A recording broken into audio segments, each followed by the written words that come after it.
all these social media motivators, they all say that pressure is a privilege.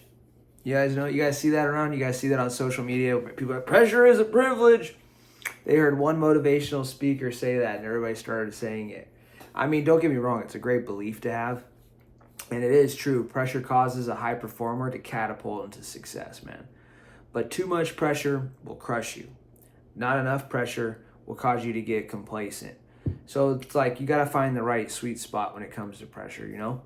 And that's what I'm going to talk to you guys about today is how to use pressure to your advantage to cause tremendous growth in your life, okay? Because the fact is that you guys are your strongest when you're under pressure. Like when you have a little bit of fear, to be honest. Like, you know, Mike Tyson, he said one time that you're strongest when fear hits. Like a deer, if you're in the woods, I used to grow up in the woods. Like I grew up in the woods hunting and fishing with my dad, right? And if you saw a deer out in the woods and it got spooked, it would jump to the height where it could clear a car almost, you know? And a deer doesn't move like that normally. Like they'll just trot or whatever the term is. But if you scare them, they'll jump and almost jump over an entire car. So fear puts you in your potential, man. It like catapults you into your potential. So pressure and fear, these are the things that can cause massive growth in your life, all right, if you let it. If you guys are new, so we're going to talk about pressure and how to like use it to your advantage to catapult you to higher levels of success. And this will open up your eyes to some ideas where you can put some more pressure on yourself. I don't care if you want more money, more time, you want a better body or better relationship. This video, by applying what I'm going to talk to you guys a little bit about, it's going to improve your life. It will, all right? So if you're new to this show, YouTube, if you're new to this channel, I'm Jeremiah Sullivan. I was a quitter in life, turned my life around by working on my mindset, getting around the right mentors. And really what I did was I just studied the people that were ahead of me. I studied them, I adopted their principles, their habits, their ways of thinking, and little by little, my life became a lot like the blend of all the individuals that I was watching and observing. And that turned me into a 1%er in the military, and now I live a 1% life, which is working for myself in a business that I love and helping others achieve success in their lives. If you guys are looking for a body transformation, life transformation, or a business transformation, and you're tired of going in circles, you feel stuck, DM me or fill out my application and see if we're a good fit to work together, okay? So I answer every single one of those messages that come through.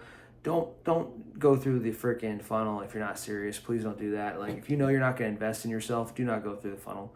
But if you're ready to level up, you message me, all right? I got a personal development program that goes for $299 a month to $2,000 for the year. I have a life coaching program that goes from $5,000 to $10,000, and then I have one-on-one coaching with me that goes from $10,000 to $50,000. Okay, so with that being said, let's just dive in. So two examples, military examples. All right, I was in Ranger School, right? You guys know about Ranger School. Ranger School, one of the things that you have to do land navigation. All right, they give you a set of points. You go out into the woods.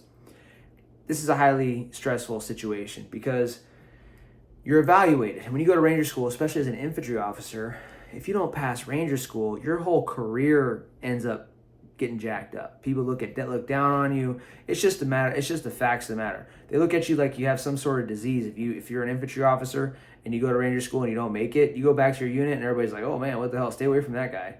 And it's sad, but it's fucking true because like anything could happen at Ranger School, but you do get judged massively.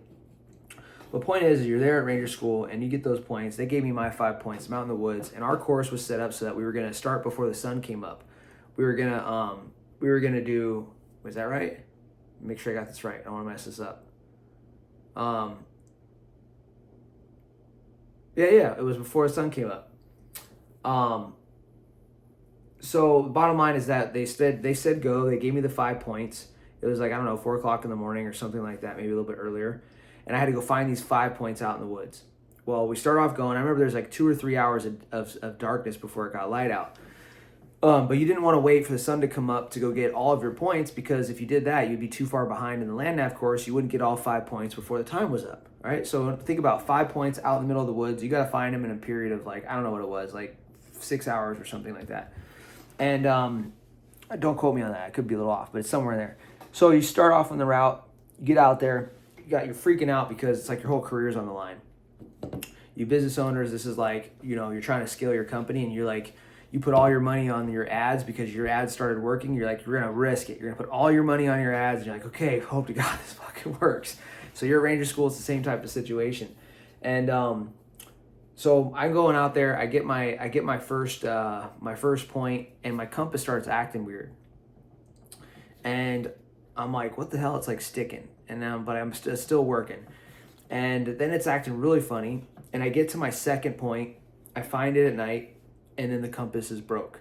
So I have 2 points. I have 5 total that I'm supposed to get. I've gotten 2. It's still dark out. The compass is broke. I'm in Ranger school. This is like you got your ads. You put your ads your money on your ads, and all of a sudden, 90% of or half of your budget is like you spend half of your budget and you don't have any ROI. You're like, oh shit, dude, I am fucked. So I'm like massive amounts of pressure on my shoulders, right? And what ends up happening is I had to ditch the compass. And I actually ended up figuring out my way from one point to the next, just using a map and kind of figuring out where I was relative to the terrain. I used the mountains that are around me, the different little like dirt trails. I figured out where I thought I was on the map. At one point, I was like two streets or dirt trails over from where I thought I was, but I found myself because I did this little cross section through the terrain, and I looked down and I'm like, okay, I think I'm right here. And I'm like, oh shit, I'm actually right here. So anyways, point is I got like half-ass lost, right? But I'm like putting it back together is what I'm trying to get at. And I end up using terrain association to find my way through the other 3 points and actually finish the course. And I got all 5 of my points, and I made it to the next phase of Ranger school. Tremendous pressure. What happened in that moment though, like when I saw another guy that was out there and he was lost. And when I saw him, he was panicking, man. I saw this guy at Ranger school. You could tell he didn't know where the hell his point was. He was running back and forth on the dirt road. He looked like he was just drenched in sweat. His uniform was saggy and soggy, and he had map in one hand, compass in the other hand. He just looked like somebody just shot rounds at him. He was so panicked. And you could tell that that guy was motherfucking lost. And not only that, but he let the pressure break him. He just kept running side by side, like up and down the road. And I'm like, damn, I'm not going to be that dude. So point is when you're under a lot of pressure can break you. But in that moment, you got to take a tactical pause and just get calibrated and use your intuition. Use your next best step. And you take a quick little pause and then get moving again. All right, tactical pause and then get moving again. When it comes to overcoming pressure, you can make it work for you. All right, but you have to take that tactical pause.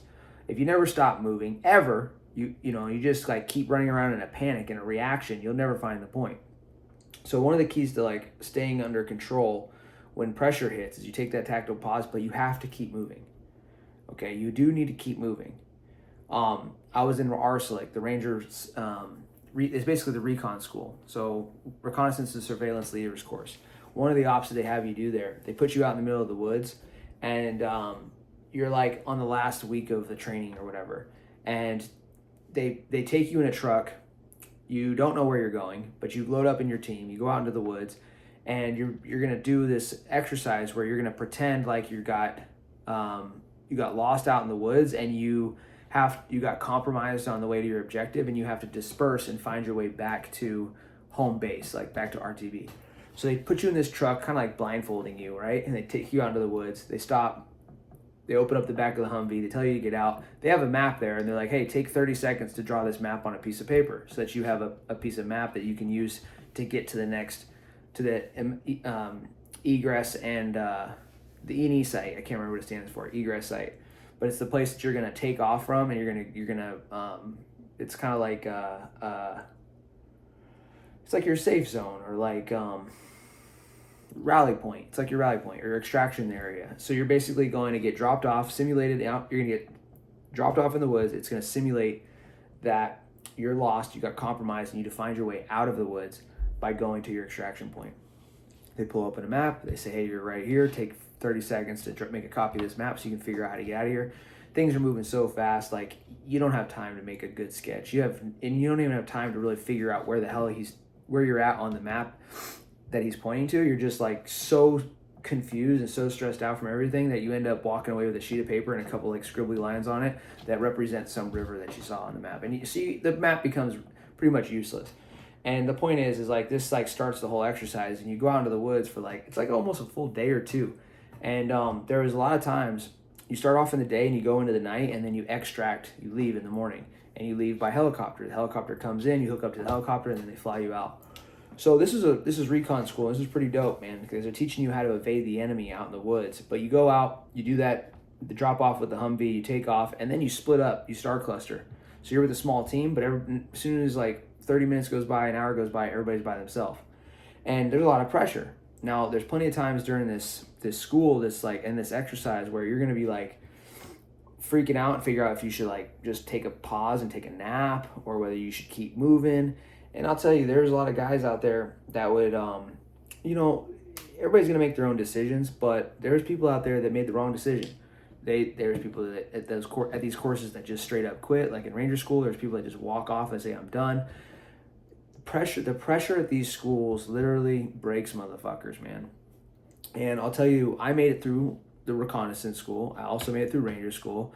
And when that pressure hit, one of the things that I focused on, which I want you guys to focus on, is when the pressure hits, again, it's take the tactical pause and keep fucking moving. In your life, like guys, I'm going through immense pressure in my life right now. Immense.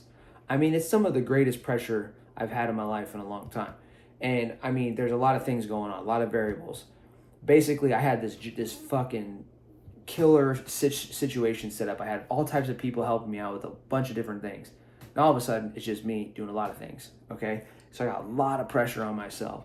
And the point is I'm in this situation, I keep finding myself, if I was a weak motherfucker, if I was weak, I would just not be getting out of bed. I would be laying in bed, and I would just be crawling over, crying, eating some shitty food, and I'd be sitting there crying, just trying to cry away from my problems and my stress and my pressure. But I'm not. And this is what I want for you guys. You are not a crybaby, rollover quitter. You are a leader. So when the pressure hits you, I want you to take that tactical pause. But you're not it's not a tactical pause to shut down. It's a tactical pause so that you can get moving again. In order to overcome pressure and for pressure to really be a privilege in your life, you have to stay moving. That's the key. If you stop moving and you let the pressure start stacking, it's almost like it's like loading up the squat bar, right? Like you're gonna put weights on the squat bar, and you're gonna put some on and put some on and put some on. The longer you stay in place, the heavier that weight's gonna get. But as soon as you start moving, you get the reps, you get the sets over again, and you can get to the end of the exercise. Sitting in place is going to crush you. It's going to make the weights smash you out in the woods. In recon school, if you sit and pause and wait too long, you're gonna fall asleep, get cold, get tired, get wet, either quit, or you're gonna like fail the exercise. In Ranger School, same thing. If you're under pressure and you're trying to do the land nav and you take that tactical pause, you could fall asleep, or you could wake up late and not make the time cut off. So at the same time, if you never take the tactical pause, you'll be running all over the place in one giant reaction. And then you'll have no other choice but to crash and burn. This is what a lot of people do. Pressure hits them, they never take the tactical pause, they just run around with their head cut off, and they're just one giant emotional reaction going from one end of the road to the other end of the road, just like that dude in Ranger School that I told you about. In order for pressure to be a privilege in your life, you have to take the tactical pause, short pause, and then you have to keep moving. A little bit of a motivational video for you guys today, but I know a lot of you guys are under some stress in your life, so I want to share a military story with you that can help you keep moving, make pressure a privilege for you, and not just some social media meme that you want to pass around to all your friends. Hope you guys liked this one, and if you guys got any requests for future videos, please let me know down in the comments section, all right? Conquer all.